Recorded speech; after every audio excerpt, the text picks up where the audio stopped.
This is Michael Dermer from The Lonely Entrepreneur. Welcome to our podcast series called Perspectives. These days, passion, grit, and a good idea is not enough.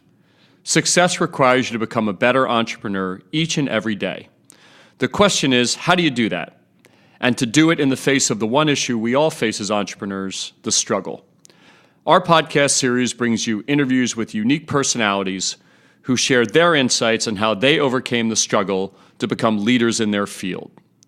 To get a free daily perspective to help you be a better entrepreneur, visit us at lonelyentrepreneur.com. We hope you enjoy this episode. Hey, this is Michael Dermer from The Lonely Entrepreneur, and we're excited to have Mr. Scott Eddy on our podcast series. Scott spent 10 years as a stockbroker on Wall Street and gave it all up when one day he took a trip to Asia and became the founder of one of the first digital agencies in Asia.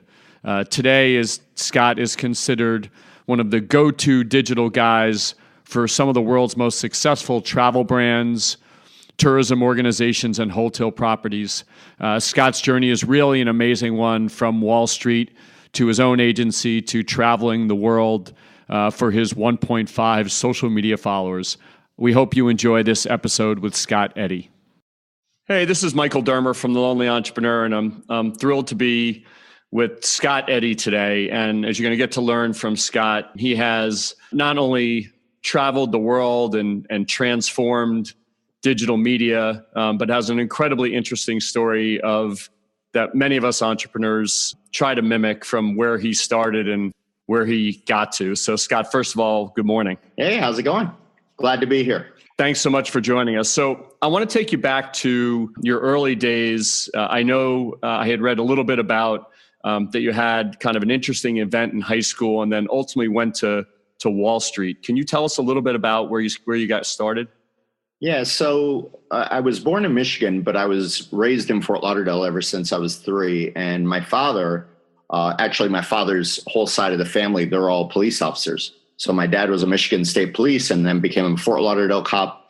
So when I was growing up, I was very much a cop's son. I went over to the police station every day after school, watched him give interrogations and a very normal childhood. So for me, my path was laid out without even, it was just obvious that I was going to finish high school, join the police academy, become a cop, get married, have the 2.5 kids, the white picket fence, retire and die. My life map was mapped out.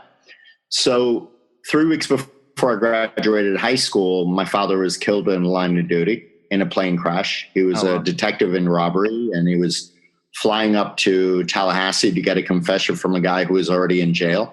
Got it, was on the way back. That was when there was really bad brush fires in the Everglades, and the plane just went down in a tailspin. Needless to say, it turned my life upside down. I didn't know what I wanted to do. What I did know is I didn't want to be a cop, and I hated school, and college wasn't an option. So I was basically just sitting there for a few months, and my friend said, look, he worked at a firm in New York. He was a stockbroker. And he said, look, the top 2 guys just left my firm. They're coming down to Florida. They're opening up a firm. You should go over there, listen to the orientation. They'll sponsor you to take your test and just do it. And I was like, I don't know finance. I don't know stocks. I don't know anything. And end of the day, I went to the orientation. I was accepted, and I was a stockbroker for 10 years. What that really does is it really sets up your mindset for entrepreneurship, because when you're in that field, you're working on 100% commission. And there's not a lot of pressure to make you work, because at the end of the day, you're in charge of your 100% commission. So the harder you work, the more you make. If you don't, you make nothing. So it really, subliminally trains you to be an entrepreneur and puts you on that track. So you're doing that in New York City, right? Our headquarters is in Fort Lauderdale, and we had an office in Manhattan as well. Gotcha. So you do that. You're doing that for 10 years. It sounds like you're having a good amount of success doing it. So what was the event? What was the moment where, despite, like you said, coming from not being in that industry, having this tragic event with your dad, and getting successful at it, what makes you go, ooh, I want to go do something else? So they ended up selling the firm, and I resigned after that. And this was in 99. And then I had a friend of a friend who I always spoke with. He was an expat in Thailand. And he said, listen, you've never been to Europe. You've never been to Asia. You should take a trip. You're not doing anything now. Trust me, it'll change your life. So I went to Thailand for a couple of weeks. And after 4 days, I said, I'm never coming back. And I ended up living in Europe and Asia for 17 years. Wow. Crazy. So at that point, you stayed in Thailand and kind of packed your bags and just stayed, or did you come back? And tell me a little bit about what happened then. I really ended up staying. I think my first trip back was a year later or something like that. I literally sent for my things and just stayed. I have crazy ADHD and OCHD, but for me, I use it as a benefit, because if I do something, do it 100 miles an hour, I'm all in, or I don't do it at all, which is really the mentality of what you have to be, especially as an entrepreneur in life, because if you're half in anything, you're going to fail. You might as well not do it. So I really went all in, and I went over there, and digital was just starting. Social media was just starting, in a couple years later. And I set up this digital agency, and it became huge in Southeast Asia. And we built out strategies for everybody. We built out campaigns. We built out everything. And it was just a natural evolving thing for me. It's nothing like formal training or learning or anything like that. Twitter came around, and I was immediately drawn to it just based on developing relationships very quickly. And, you can do it on other platforms, but it's in hyper growth on Twitter. So I quickly became the most followed foreigner in Thailand. And I used that as a catapult to build the agency. And it was great. Had it for a few years, and then started building up my personal brand, and then just started bouncing around. Overall, I did 11 years in Bangkok. I did a year in the Philippines, a year in Sri Lanka, 4 years in Spain, a year in Portugal, and a year in the UK. Well, it sounds like it's hard to keep you in one place for too long. I get bored. You talk. No, it's really interesting. You talk about moving to Thailand, and you talk about starting a digital marketing agency and social media at times it didn't exist as very second nature to you, while others would find that to be really uncomfortable. Tell me a little bit about what an entrepreneur and their mindset is, and how what you did is what you see in other entrepreneurs, or is it something that once you have the fever and you have that experience, it kind of unlocks that entrepreneur spirit within people? What's your view on that? Well, for me, even though I'm not from that industry, it was second nature to me because I didn't look at it as a digital agency. For me, when I was growing up, and I relate everything in my life now to how I was raised, as far as the way the parents treated me when I was little, and my mindset and what I learned as a stockbroker. So those two things. Tell me a little bit more about that. Tell me about how your formative years, like raised by your parents in Michigan, colored that. Yeah. And typically most people, when they become adults, they typically forget a lot of the things, how they were raised. I make it my goal in life, my number one thing is to hold on to that. And I think about it on a daily basis. Like when I was raised, my father's side was very American, but my mother's side, her parents were born in Lebanon and they moved to Jamaica to open up a business. So my mother and all my aunts and uncles and cousins were born in Jamaica. So I was raised very, very strict. If you're looking at like a Caribbean, Middle Eastern mindset and a police officer, like it's like, yeah. You don't leave the house when you're 16 or 17, you move out when you're getting married. If you're not getting married, you don't move out. You say yes, ma'am, or yes, sir, or else you get thrown through a wall. Like it's that sort of mentality. And I think it's good infrastructure for life. And I use that on social media every day. I use it, the social media etiquette, which is a lost art form these days.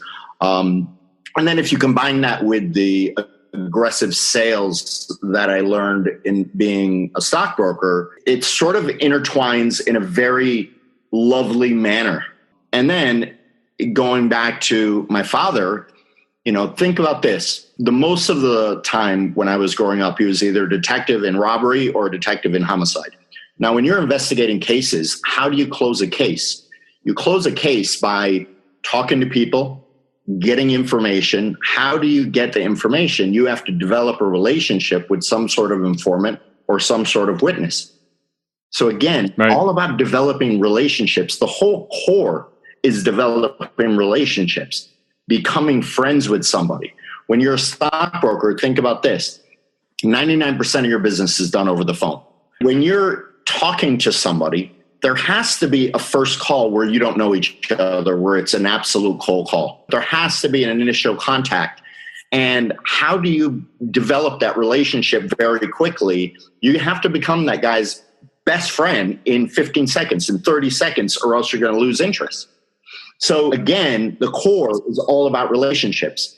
So when I was going to set up a digital agency, it has nothing to do with marketing or digital strategies or anything like that. It's humans talking to humans. A company, which is run by humans, talking to a potential customer, which is a human. That's all it is. Now you talk about that now, right? Back then in those formative ideas, but when you say it, it sounds so simple and genuine, and you would know it would work. More complicated than they need to be. People overcomplicate everything, and that's your biggest thing that you have to overcome as an entrepreneur, and the biggest thing that you have to your biggest enemy is this: you make things too complicated. You cloud your mind with things that are unnecessary. So it's for me, I try to simplify that. And truth be told, the biggest reason I do this and I break down things like this is because my mother was the biggest pessimist on the face of this earth. She would have did anything for everybody. I was very close with her, but she was a monster pessimist. The first thought that enters my head for anything is negative.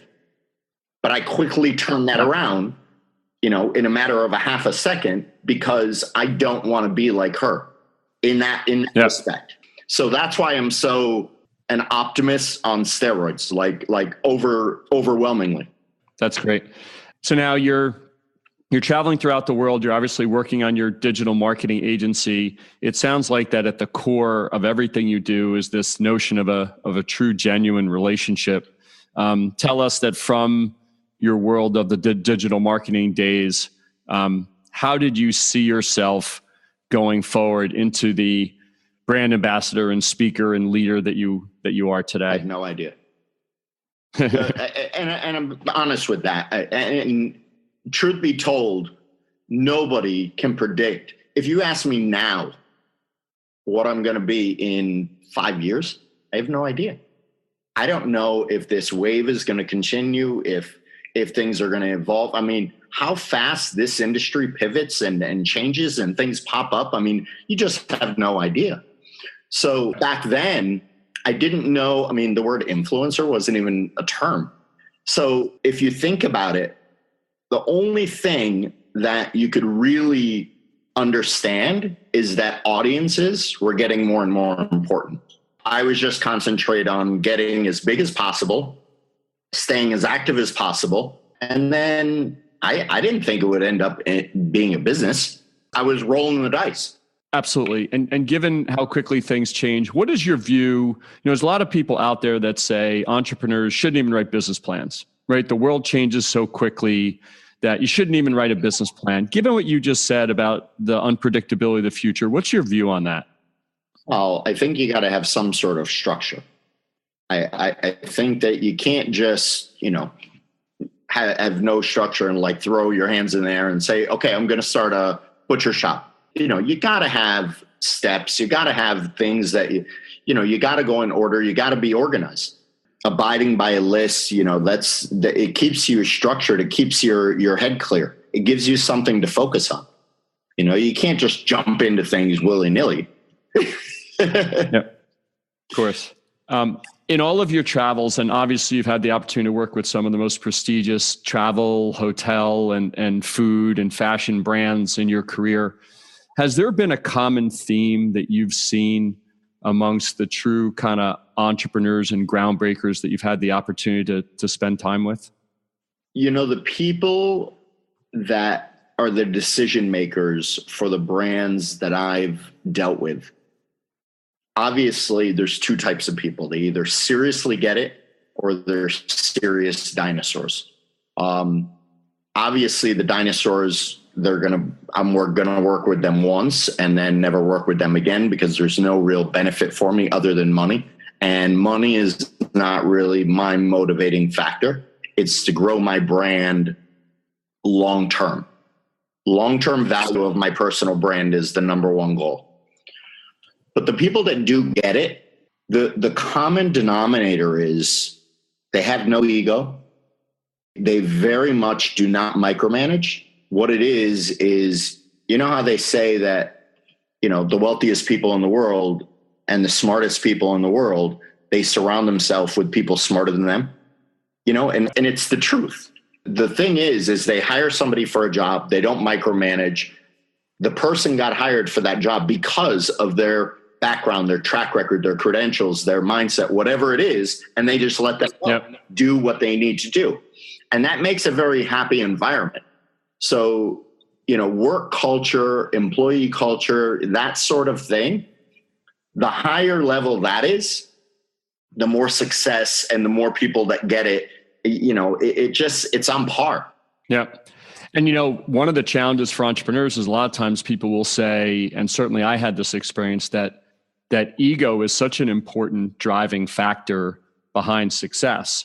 I know for me, I know you a little bit of our story when, I was an M&A lawyer and an athlete and built this business up. And it really, Scott, wasn't until that business almost got destroyed and I had the great privilege to be humbled by that you turn around and you embrace kind of the humility and the learning it takes to really take it to the next level. Yeah. No, it's 100% true. You hardly think of getting your butt kicked as being a gift, but it it really is.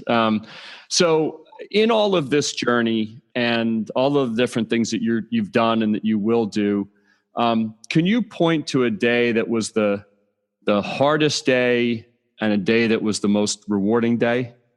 Yeah, it was probably the same day. Now, again, the hardest day by default is the day that happened to my father. But outside of family, the hardest day and the most difficult day and the most rewarding day probably all came at once. And it was in January 2015. And it was when I said, I'm going to entertain the next serious offer I get and take it. And what it was is to be the brand ambassador for a travel startup in San Francisco, Zipkick, which I told you about, which I'm going to have Jason on your podcast, right? Yep, we are. And he reached out to me on Twitter and we ended up talking on Skype, and I was in San Francisco 11 days later. Long story short, but why it was rewarding, hard, difficult, great, happy, all those put into one is I knew that for me to really take advantage of my brand, I had to come back to the States because the heart and soul of everything. I work with Asian brands. I work with Singapore Airlines. I work with ANA Airline in Japan. I work with, all these brands, but I work with their people in the US. The US has massive budgets for things like me, people like me and digital and things like that. They're just a little bit more forward thinking. So this is really the epicenter for this world. So I know I have to be here. I work a lot with PR agencies and that epicenter is in New York. So I am much happier overseas. So right now I have a pretty good formula where I'm here, based here, but 80% of the jobs that I take are overseas. So I still spend 80% of my time overseas, but I'm based here in between. So for me, it's the best of both worlds. That day I was based in Bangkok, and I didn't want to leave Thailand. Thailand is the greatest place in the world for me. I absolutely love it. I didn't want to come here. But again, it was a great opportunity. Now me and Jason are very close friends, and Zipkick is great. And, so it was all those feelings all in one. And I was thinking about it the whole plane ride over there, just making my head explode. Well, it sounds like you make your head explode just about every day. So it's really nice to talk to you. Before I let you go, when you think about entrepreneurs today, obviously when you were in Thailand and you first started on social media and you first started a digital marketing agency where those things didn't exist, it's obviously a very different world today. And I want to talk specifically about brand, because obviously all of the entrepreneurs of the world, we all create products and services. What would your advice be to entrepreneurs today as they establish their personal brands or the brands for their companies? Well, there was a study done not long ago that says that the top tier of the company, CEO, founder, whatever you want to call them, the more transparent they are, the more profitable the company is. There was literally a study done, and I think the numbers were something like if the founder or CEO is super transparent and very active on social, the companies were like 40% more profitable. Because people can relate. They have a face to the company, not just a logo, and see you're very human. They see your daily life and your kids and your family, and it helps. What I would say is get aggressive on social very early. Don't wait until your product's ready. Don't wait until you open that brick and mortar office. Don't wait until you get your funding. Don't wait. Just don't wait. If you need more time in the day, wake up 15 minutes early. Go take 15 minutes out of life. Whatever it is, just make it happen. The problem is, and I consult with a lot of entrepreneurs and I work with a lot of VCs and whatnot.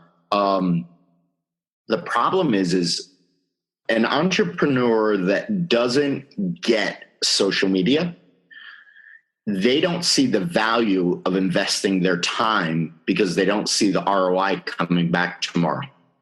That is the number one problem with all entrepreneurs. And, I get it straight from the horse's mouth. I mean, that's what they say. And it's the most ridiculous thing in the world, because you're building your company not for tomorrow. You're building your company for long-term value. I don't care if you're building it to sell it, building it for your kids or your grandkids, whatever it is, you're building it for long-term value. So the short-term ROI should not matter because the long-term value is there. Well, listen, I really appreciate your time. And one thing I can say from just having a short amount of time of working with you, when you look back to your background and like you said, your mom's perspective on things, your dad's perspective on things, and your enthusiasm and wisdom, that clearly comes through in everything that you do. It's really very inspiring, because I know there's a lot of entrepreneurs out there that it's very hard for them to see the simplicity of things. It's very hard for them to see the enthusiasm behind things. And it's very hard for them to understand what you just said about, waking up every morning, certainly working hard at it, but creating something that's sustainable. And what's so interesting about that is you think of that as what you just said and those items as the fundamental building blocks of anything good, right? And sometimes we really lose sight of that. Where can everybody find you? Can you just kind of lay out for our audience just where people can find you all over the place? I'm Mr. Scott Eddy everywhere. That's my, Twitter, Facebook, Instagram, everything. Terrific. Well, for me personally, Scott, I really appreciate you taking time out of your busy schedule to talk to me. Obviously, our listeners here at The Lonely Entrepreneur are always interested in the struggle and journeys. And while very second nature for you to kind of pick up and become a stockbroker and pick up and come and, go to Thailand and pick up and form one of the first, international digital agencies is really kind of inspirational to our audience. So I really appreciate your time. Yeah, man. Thank you so much. I appreciate it. Thank you for joining us for this episode of Perspectives, the podcast series from The Lonely Entrepreneur. To listen to this episode, visit us at lonelyentrepreneur.com/podcasts. Our mission is to turn the passion and pressure we all feel as entrepreneurs into success. To do that, we created the Lonely Entrepreneur community to be your one place to turn to for answers. To learn more, visit us at lonelyentrepreneur.com. And thanks again for taking the time to listen to this episode of Perspectives from the Lonely Entrepreneur.